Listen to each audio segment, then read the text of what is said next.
प्रसन्नाङ्गरागं प्रभाकाञ्चनाङ्गं जगद्भीतिशौर्यं तुषाराद्रिधैर्यम् तृणीभूतहेतिं रणोद्यद्विभूतिं भजे वायुपुत्रं पवित्राप्तमित्रम्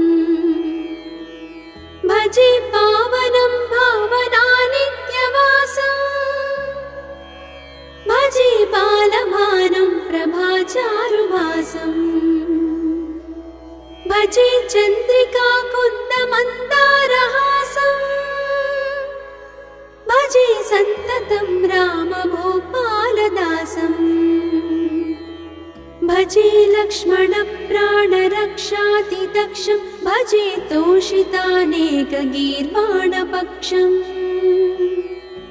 भजे घोरसङ्ग्रामसीमाहताक्षं भजे रामनामातिसम्प्राप्तरक्षम् कृताभीलनादं क्षितिक्षिप्तपादम् घनक्रान्तभृङ्गं कटिस्थोरुजङ्घम्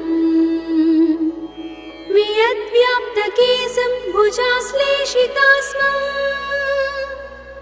जयश्रीसमेतं भजे रामदूतम् चलद्वालघातं भ्रमच्चक्रवालं कठोराट्टहासं प्रभिन्नाब्जजाण्डम् महासिंहनादाद्विशीर्णत्रिलोकं भजे आञ्जनेयं प्रभुं वज्रकायम् रणे भीषणे मेघनादे सनादे सरोषे समारोपिते मित्रमुख्ये खगानां घनानां सुराणां च मार्गे नतं तं वहं तं हनुमन्तमीडे कनद्रत्नजम्भारिदम्भोळिधारं कनद्दन्तनिर्धूतकालोग्रदन्तम् पदाघातभीताब्धिभूताधिवासं रणक्षोणिदक्षं भजे पिङ्गळाक्षम् महाग्राहपीडा महोत्पातपीडा महारोगपीडा महातीव्रपीडा हरत्यासुते पादपद्मानुरक्तो नमस्ते कपिश्रेष्ठ रामप्रियो यः सुधासिन्धुमुल्लङ्घ्य नाथोग्रदीप्तः सुधाचौषधीस्ता प्रगुप्तप्रभावः षडद्रोणशैलस्य सारेण सेतुं विना भूस्वयं कः समर्थः कपीन्द्रः निरातङ्कमाविश्य लङ्कां विसङ्गो भवानेव सीतातिशोकापहारी समुद्रान्तरङ्गादिरौद्रं विनिद्रम् विलङ्घ्योरुजङ्घस्तुता मर्त्यसङ्घः रमानाथ रामः क्षमानाथ रामः अशोकेन शोकं विहाय प्रहर्षम् वनान्तर्घनं जीवनं दानवानं विपाट्य प्रहर्षात् हनुमान् त्वमेव जराभारतो भूरिपीडां शरीरे निराधारणारूढगाढप्रतापे भवत्पादभक्तिं भवद्भक्तिरक्तिं कुरु श्रीहनुमत्प्रभो मे दयाळो महायोगिनो ब्रह्मरुद्रादयो वा न जानन्ति तत्त्वं निजं राघवस्य कथं ज्ञायते मातृसे नित्यमेव प्रसीद प्रभो वानरेन्द्रो नमस्ते नमस्ते महासत्त्ववाहाय तुभ्यं नमस्ते महावज्रदेहाय तुभ्यं नमस्ते परिभूतसूर्याय तुभ्यम्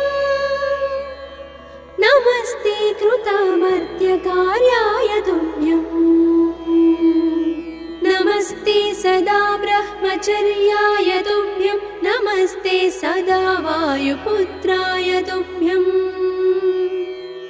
नमस्ते सदा पिङ्गलाक्षाय तुभ्यं नमस्ते सदा रामभक्ताय तुभ्यम् हनुमद्भुजङ्गप्रयातं प्रभाते प्रदोषेऽपि वाचाथ रात्रेऽपि मर्त्यः पठन्नस्नतोऽपि प्रमुक्ताघजालः सदा सर्वदा रामभक्तिं प्रयाति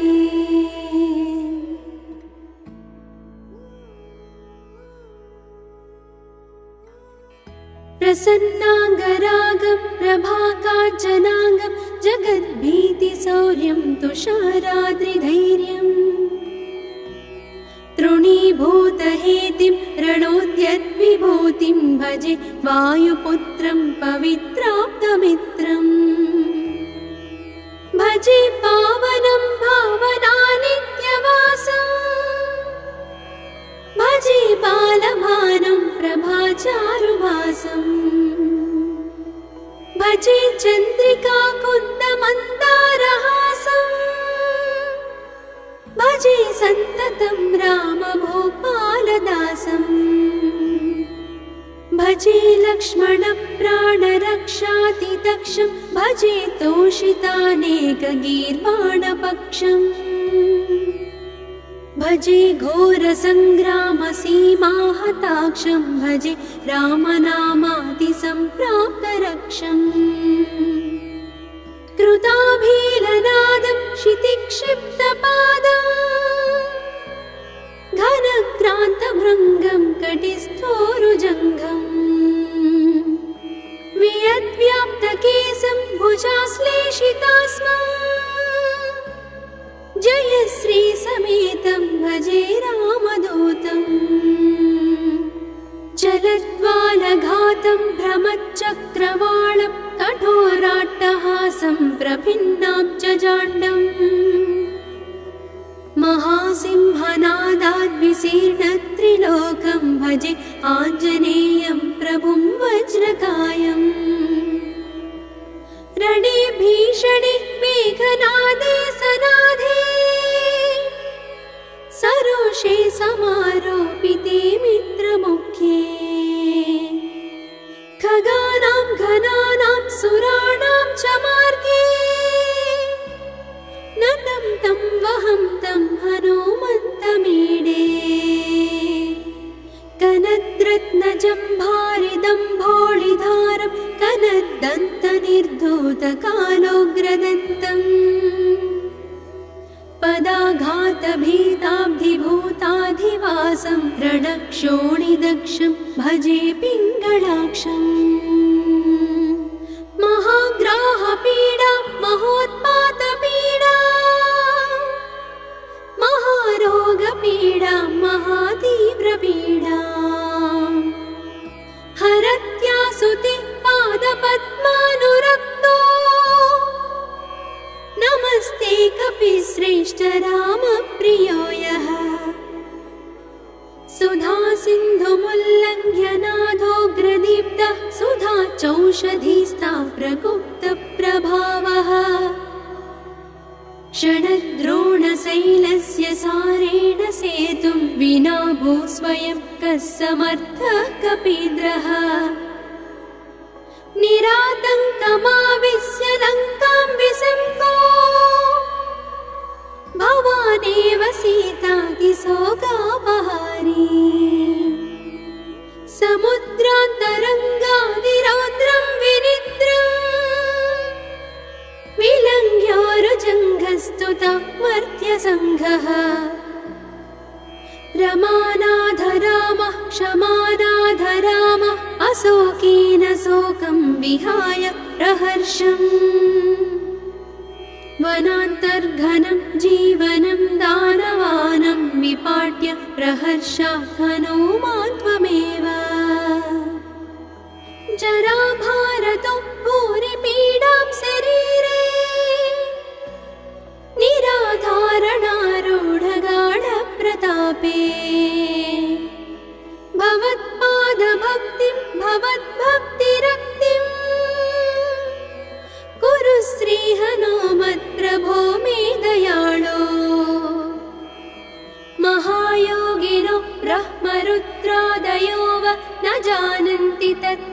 निजं राघवस्य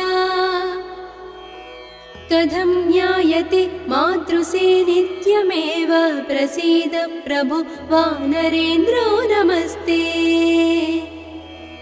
नमस्ते महासत्त्ववाहाय तुभ्यं नमस्ते महावज्रदेहाय तुभ्यं नमस्ते परिभूतसूर्याय तुभ्यं नमस्ते कृतामर्त्यकार्याय तुभ्यं नमस्ते सदा ब्रह्मचर्याय तुभ्यं नमस्ते सदा वायुपुत्राय तुभ्यं नमस्ते सदा पिङ्गळाक्षाय तुभ्यं नमस्ते सदा रामभक्ताय तुभ्यं हनुमद्भुजङ्गप्रयातं प्रभाते प्रदोषेऽपि वाचार्थरात्रेऽपि मर्त्यः पठन्नस्नतोऽपि प्रमुक्ताघजालः सदा सर्वदा रामभक्तिं प्रयाति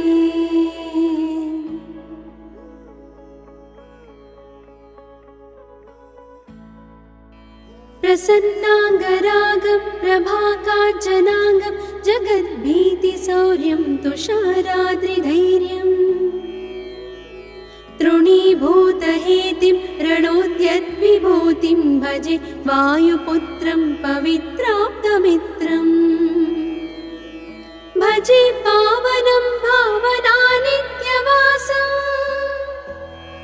भजे बालभानुं प्रभाचारुभासम् भजे चन्द्रिका कुन्दमन्दारहासम् भजे सन्ततं रामभूपालदासम् भजे लक्ष्मणप्राणरक्षातिदक्षं भजे तोषितानेकगीर्वाणपक्षम् भजे घोरसङ्ग्रामसीमाहताक्षं भजे रामनामातिसम्प्राप्तरक्षम् कृताभीलनादं क्षितिक्षिप्तपादम् घनक्रान्तभृङ्गं कटिस्थोरुजङ्घम् वियद्व्याप्तकेशं भुजाश्लेषितास्मम् जयश्रीसमेतं भजे रामदूतम्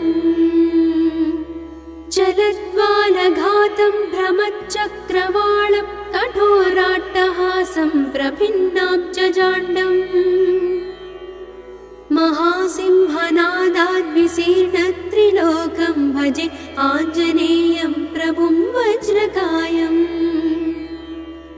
रणे भीषणे मेघनादे सनादे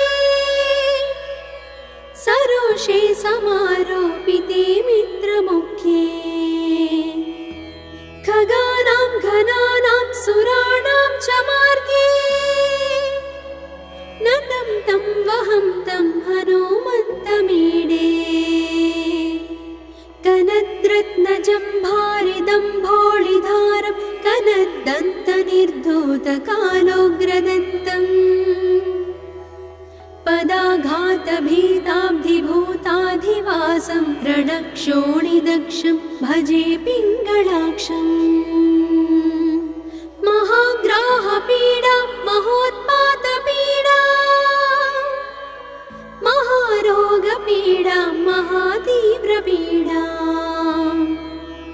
हरत्यासुते पादपद्मानुरक्तो नमस्ते कपिश्रेष्ठ रामप्रियो यः सुधा सिन्धुमुल्लङ्घ्य नाथोग्रदीप्तः सुधा चौषधीस्ता प्रगुप्तप्रभावः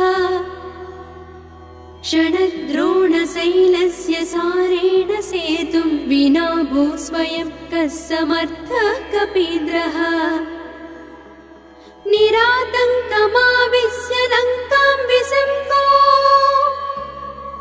भवानेव सीतातिशोकापहारी समुद्रान्तरङ्गादिरौद्रं विनिद्रम्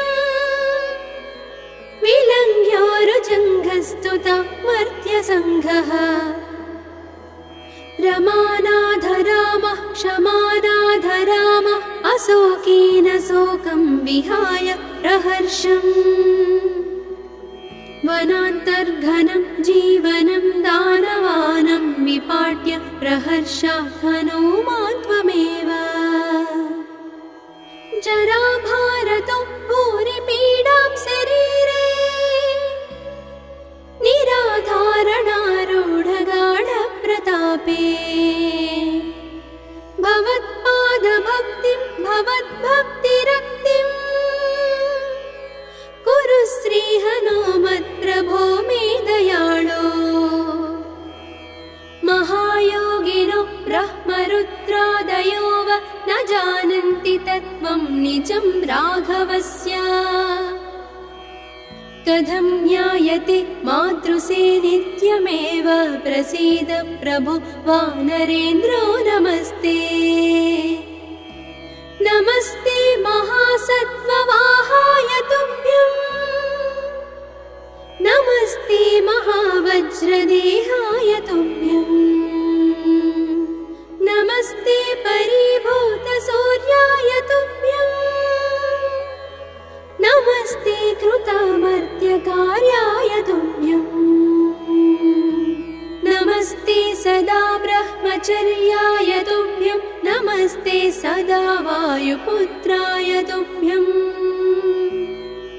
नमस्ते सदा पिङ्गळाक्षाय तुभ्यं नमस्ते सदा रामभक्ताय तुभ्यं हनुमद्भुजङ्गप्रयातं प्रभाते प्रदोषेऽपि वाचाथ रात्रेऽपि मर्त्यः पठन्नस्नतोऽपि प्रमुक्ताघजालः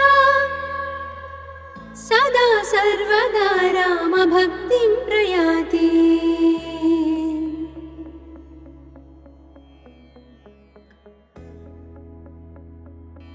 प्रसन्नाङ्गरागं प्रभाकाञ्चनाङ्गं जगद्भीतिशौर्यं तुषाराद्रिधैर्यम्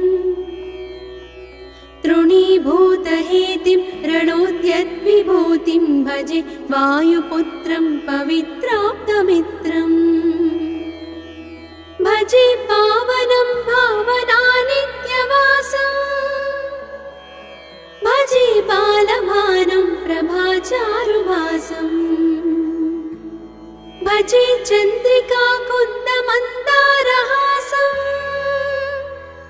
भजे सन्ततं रामभूपालदासम् भजे लक्ष्मणप्राणरक्षातिदक्षं भजे तोषितानेकगीर्वाणपक्षम् भजे घोरसङ्ग्रामसीमाहताक्षं भजे रामनामातिसम्प्राप्तरक्षम् कृताभीलनादं क्षितिक्षिप्तपादम् घनक्रान्तभृङ्गं कटिस्थोरुजङ्घम् वियद्व्याप्तकेशं भुजाश्लेषितास्मम् जय श्रीसमेतं भजे रामदूतम् चलद्वालघातं भ्रमच्चक्रवालं कठोराट्टहासं प्रभिन्नाब्जजाण्डम् महासिंहनादाद्विशीर्णत्रिलोकं भजे आञ्जनेयं प्रभुं वज्रकायम् रणे भीषणे मेघनादे सनादे सरोषे समारोपिते मित्रमुख्ये खगानां घनानां सुराणां च मार्गे नतं तं वहं तं हनुमन्तमीडे कनद्रत्नजम्भारिदम्भोळिधारं कनद्दन्तनिर्धूतकालोग्रदन्तम् पदाघातभीताब्धिभूताधिवासं रणक्षोणिदक्षं भजे पिङ्गळाक्षम् महाग्राहपीडा महोत्पातपीडा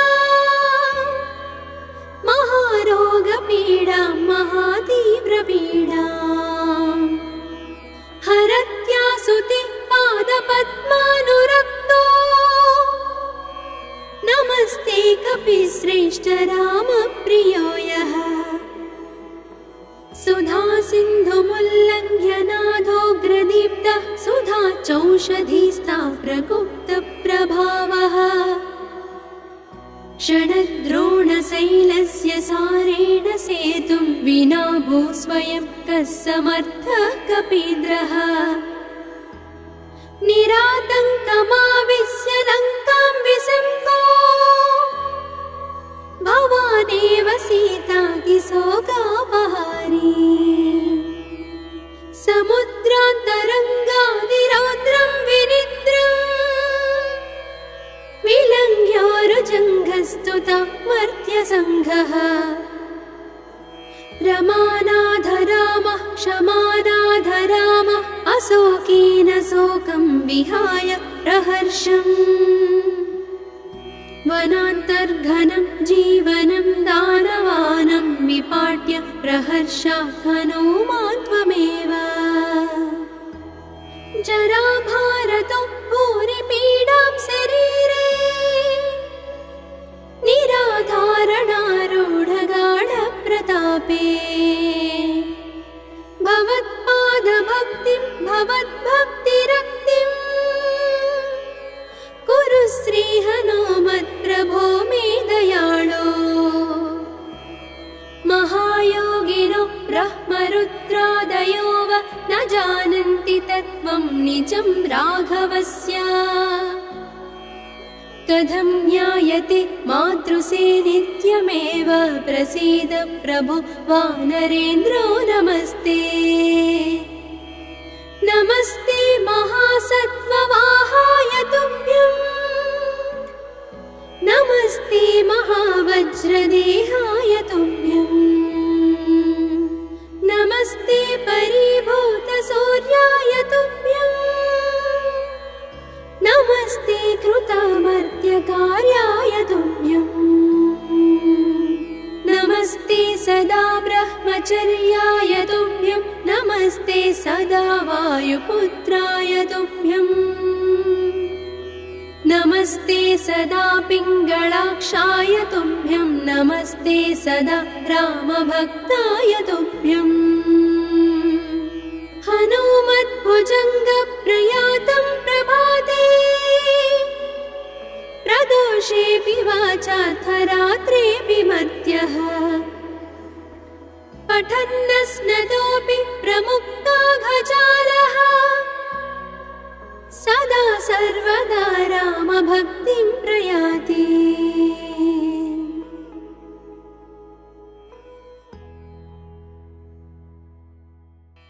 प्रसन्नाङ्गरागं प्रभाकाञ्चनाङ्गं जगद्भीतिशौर्यं तुषाराद्रिधैर्यम् तृणीभूतहेतिं रणोद्यद्विभूतिं भजे वायुपुत्रं पवित्राप्तमित्रम् भजे पावनं भावनानित्यवासम् भजे बालभानुं प्रभाचारुभासम् भजे चन्द्रिका कुन्दमन्दारहासम् भजे सन्ततं रामभूपालदासम् भजे लक्ष्मणप्राणरक्षातिदक्षं भजे तोषितानेकगीर्वाणपक्षम् भजे घोरसङ्ग्रामसीमाहताक्षं भजे रामनामातिसम्प्राप्तरक्षम्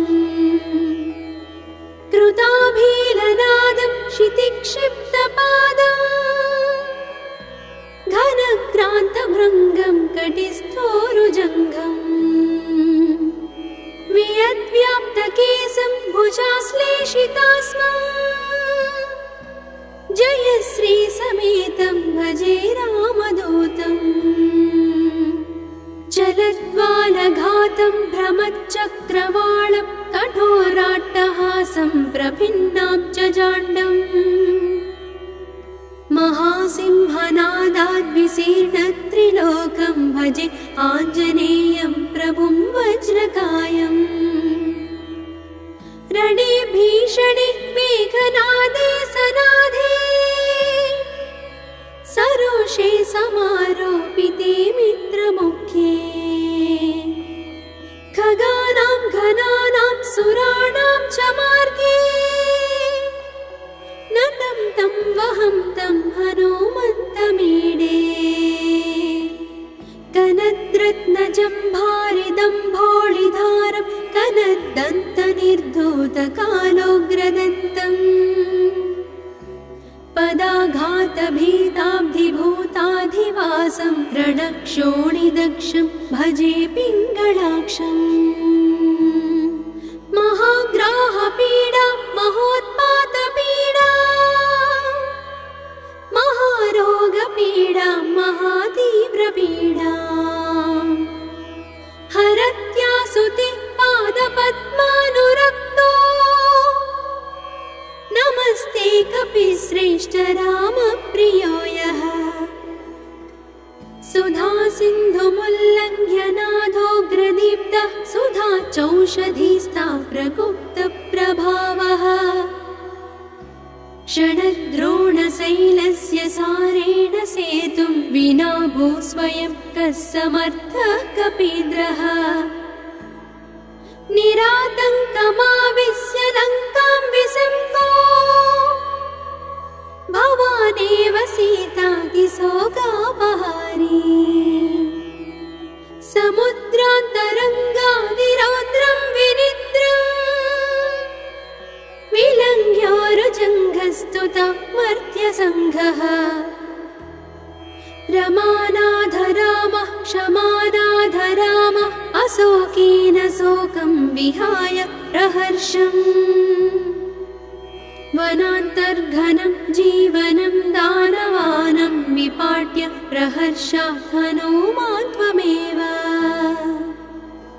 जराभारतो भूरिपीडां शरीरे निराधारणारूढगाढप्रतापे भवत्पादभक्तिं भवद्भक्तिरक्तिं कुरु श्रीहनुमत्प्रभो मे दयाळो महायोगिनो ब्रह्मरुद्रादयो वा न जानन्ति तत्त्वं निजं राघवस्य कथं ज्ञायते मातृसे नित्यमेव प्रसीद प्रभो वानरेन्द्रो नमस्ते नमस्ते महासत्त्ववाहाय तुभ्यं नमस्ते महावज्रदेहाय तुभ्यं नमस्ते परिभूतसूर्याय तुभ्यं नमस्ते कृतामर्त्यकार्याय तुभ्यं नमस्ते सदा ब्रह्मचर्याय तुभ्यं नमस्ते सदा वायुपुत्राय तुभ्यं नमस्ते सदा पिङ्गळाक्षाय तुभ्यं नमस्ते सदा रामभक्ताय तुभ्यं हनुमद्भुजङ्गप्रयातं प्रभाते प्रदोषेऽपि वाचार्थरात्रेऽपि मर्त्यः पठन्नस्नतोऽपि प्रमुक्ताघजालः सदा सर्वदा रामभक्तिं प्रयाति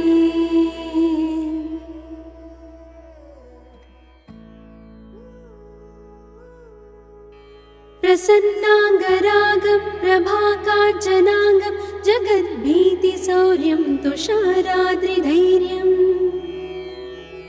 तृणीभूतहेतिं रणोद्यद्विभूतिं भजे वायुपुत्रं पवित्राप्तमित्रम् भजे पावनं भावनानित्यवासम् भजे बालभानुं प्रभाचारुभासम् भजे चन्द्रिका कुन्दमन्दारहासम् भजे सन्ततं रामभूपालदासम् भजे लक्ष्मणप्राणरक्षातिदक्षं भजे तोषितानेकगीर्वाणपक्षम् भजे घोरसङ्ग्रामसीमाहताक्षं भजे रामनामातिसम्प्राप्तरक्षम्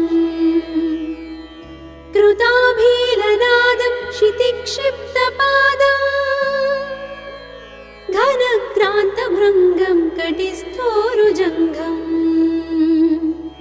वियद्व्याप्तकेशं भुजाश्लेषितास्मम् जयश्रीसमेतं भजे रामदूतम् चलद्वालघातं भ्रमच्चक्रवालं कठोराट्टहासं प्रभिन्नाब्जजाण्डम् महासिंहनादाद्विशीर्णत्रिलोकं भजे आञ्जनेयं प्रभुं वज्रकायम् रणे भीषणे मेघनादे सनादे सरोषे समारोपिते मित्रमुख्ये खगानां घनानां सुराणां च मार्गे नतं तं वहं तं हनुमन्तमीडे कनद्रत्नजम्भारिदम्भोळिधारं कनद्दन्तनिर्धूतकालोग्रदन्तम् पदाघातभीताब्धिभूताधिवासं रणक्षोणिदक्षं भजे पिङ्गळाक्षम् महाग्राहपीडा महोत्पातपीडा महारोगपीडा महातीव्रपीडा हरत्यासुते पादपद्मानुरक्तो नमस्ते कपिश्रेष्ठ रामप्रियो यः सुधासिन्धुमुल्लङ्घ्य नाथोग्रदीप्तः सुधाचौषधीस्ता प्रगुप्तप्रभावः षडद्रोणशैलस्य सारेण सेतुं विना भूस्वयं कः समर्थः कपीन्द्रः निरातङ्कमाविश्य लङ्कां विसङ्गो भवानेव सीतातिशोकापहारी समुद्रान्तरङ्गादिरौद्रं विनिद्रम् विलङ्घ्योरुजङ्घस्तुता मर्त्यसङ्घः रमानाथ रामः क्षमानाथ रामः अशोकेन शोकं विहाय प्रहर्षम् वनान्तर्घनं जीवनं दानवानं विपाट्य प्रहर्षात् हनुमान् त्वमेव जराभारतो भूरिपीडां शरीरे निराधारणारूढगाढप्रतापे भवत्पादभक्तिं भवद्भक्तिरक्तिं कुरु श्रीहनुमत्प्रभो मे दयाळो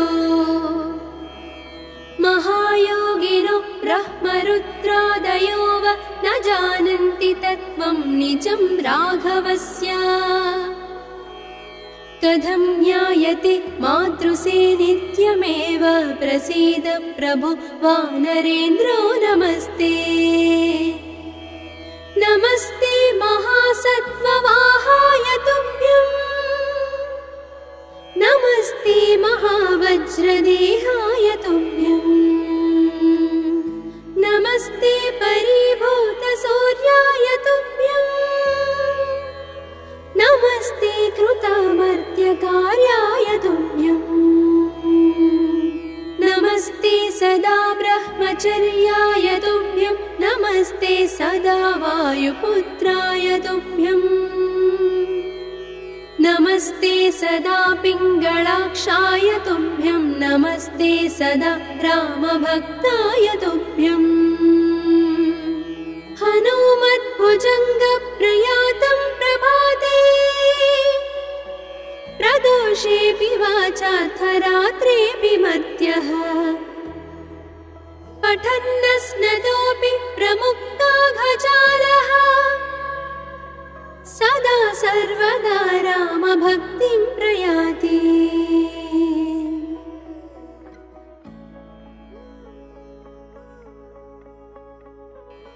प्रसन्नाङ्गरागं प्रभाकाञ्चनाङ्गं जगद्भीतिशौर्यं तुषाराद्रिधैर्यम् तृणीभूतहेतिं रणोद्यद्विभूतिं भजे वायुपुत्रं पवित्राप्तमित्रम् भजे पावनं भावनानित्यवासम् भजे बालभानुं प्रभाचारुभासम् भजे चन्द्रिका कुन्दमन्दारहासम् भजे सन्ततं रामभूपालदासम् भजे लक्ष्मणप्राणरक्षातिदक्षं भजे तोषितानेकगीर्वाणपक्षम् भजे घोरसङ्ग्रामसीमाहताक्षं भजे रामनामातिसम्प्राप्तरक्षम् कृताभीलनादं क्षितिक्षिप्तपादम् घनक्रान्तभृङ्गं कटिस्थोरुजङ्घम् वियद्व्याप्तकेशं भुजाश्लेषितास्मं जयश्रीसमेतं भजे रामदूतम् चलद्वालघातं भ्रमच्चक्रवालं कठोराट्टहासं प्रभिन्नाब्जजाण्डम् महासिंहनादाद्विशीर्णत्रिलोकं भजे आञ्जनेयं प्रभुं वज्रकायम् रणे भीषणे मेघनादे सनाधे सरोषे समारोपिते मित्रमुख्ये खगानां घनानां सुराणां च मार्गे नतं तं वहं तं हनुमन्तमीडे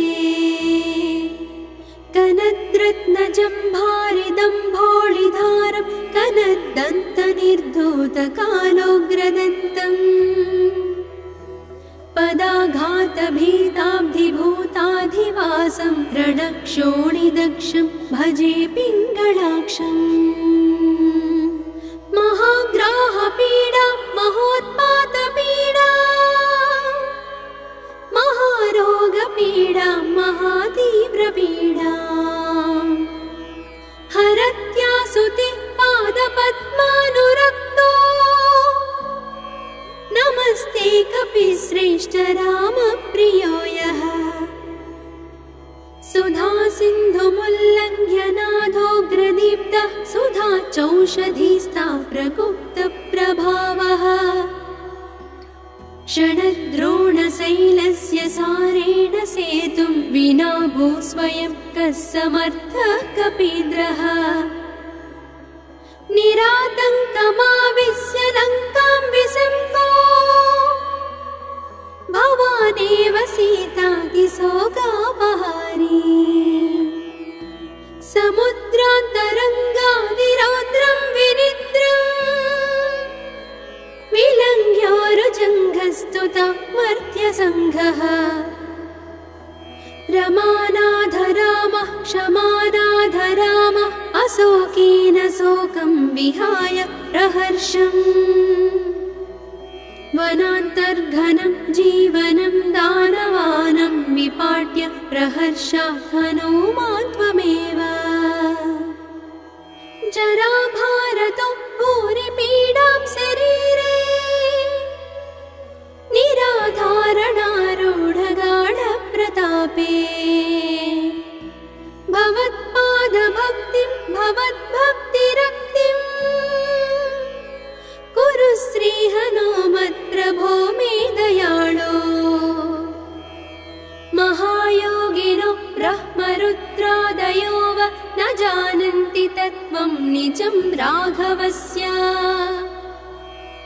कथं ज्ञायते मातृसे नित्यमेव प्रसीद प्रभो वानरेन्द्रो नमस्ते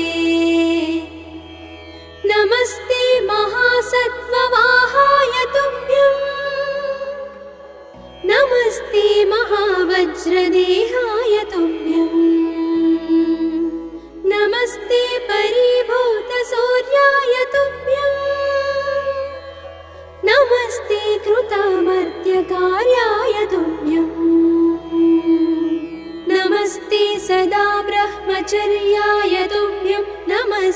सदा वायुपुत्राय तुभ्यम् नमस्ते सदा पिङ्गलाक्षाय तुभ्यं नमस्ते सदा रामभक्ताय तुभ्यम् हनुमद्भुजङ्गप्रयातं प्रभाते प्रदोषेऽपि वाचाथ रात्रेऽपि मर्त्यः पठन्नस्नतोऽपि प्रमुक्ताघजालः सदा सर्वदा रामभक्तिं प्रयाति।